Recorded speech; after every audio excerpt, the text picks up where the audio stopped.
আমরা যেমন প্রেশারে রেখেছিলাম যখন অন্য কোনো দল ক্ষমতায় ছিল, তখন আমরা এই অন্তর্বর্তীকালীন সরকারকেও প্রেশারেই রাখবো। তারা যেই কাজগুলো তাদের করা উচিত, তারা যদি এই কাজটি না করে আমরা অবশ্যই ভুল ত্রুটি হলে অন্তর্বর্তী সরকারকেও চাপে রাখা হবে বললেন সমন্বয়ক সার্জিস আলম। প্রিয় দর্শক, অনুরোধ রইল ভিডিওটিতে একটি লাইক দিয়ে আমাদের ইউটিউব চ্যানেলটি সাবস্ক্রাইব করে দিবেন এবং ভিডিওটি সম্পর্কে আপনার মূল্যবান মতামত কমেন্টস করে জানাবেন। ভুল ত্রুটি হলে অন্তর্বর্তী সরকারকেও চাপে রাখা হবে বলে জানিয়েছেন বৈষম্য বিরোধী ছাত্র আন্দোলনের অন্যতম সমন্বয়ক সার্জিস আলম। গতকাল মঙ্গলবার রাজধানীর পঙ্গু হাসপাতালে চিকিৎসাধীন আন্দোলনে আহত ১৪০ জনের সর্বশেষ পরিস্থিতি দেখার পর এই কথা বলেন তিনি।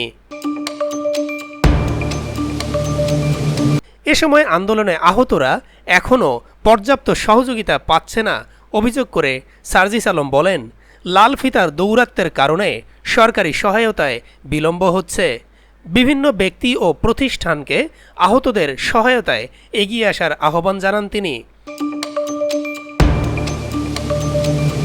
সার্জিস আলম বলেন, সহায়তার ক্ষেত্রে বৈষম্য বিরোধী ছাত্র আন্দোলনের সদস্যরা আহতদের সঙ্গে সাহায্যকারীদের যোগাযোগ করিয়ে দিবে, তারা কোনো টাকায় হাত দেবে না। এ সময় MH গ্লোবাল গ্রুপ নামের একটি প্রতিষ্ঠান আহতদের আর্থিক সহায়তা প্রদান করেন। উল্লেখ্য, বৈষম্য বিরোধী ছাত্র আন্দোলনের এক দফা কর্মসূচি ঘিরে গত ৪ আগস্ট রাজধানী ঢাকা সহ সারা দেশে সরকার সমর্থিত নেতাকর্মী ও পুলিশের সঙ্গে আন্দোলনকারীদের সঙ্গে সংঘর্ষে শতাধিক নিহতের খবর পাওয়া যায়।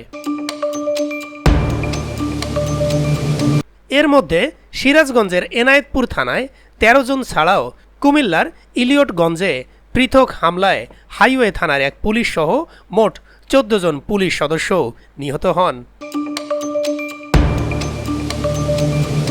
সরকারি চাকুরিতে প্রবেশের ক্ষেত্রে কোটা প্রথা সংস্কারের দাবিতে গত জুলাইয়ে প্রথম থেকে আন্দোলন করে আসছিলেন বিভিন্ন বিশ্ববিদ্যালয়ের সাধারণ শিক্ষার্থীরা। এ অবস্থায় গত ১৫ই জুলাই রাজধানী ঢাকাসহ কয়েকটি বিশ্ববিদ্যালয়ে সাধারণ শিক্ষার্থীদের উপর দফায় দফায় হামলা চালায় ছাত্রলীগ। একই সঙ্গে শিক্ষার্থীদের আন্দোলন দমাতে গুলি চালায় পুলিশ। শিক্ষার্থীদের উপর পুলিশ ও আওয়ামী লীগ এবং দলটির সহযোগী অঙ্গ সংগঠনের হামলায় কয়েক শতাধিক শিক্ষার্থীসহ সাধারণ মানুষের মৃত্যু হয়।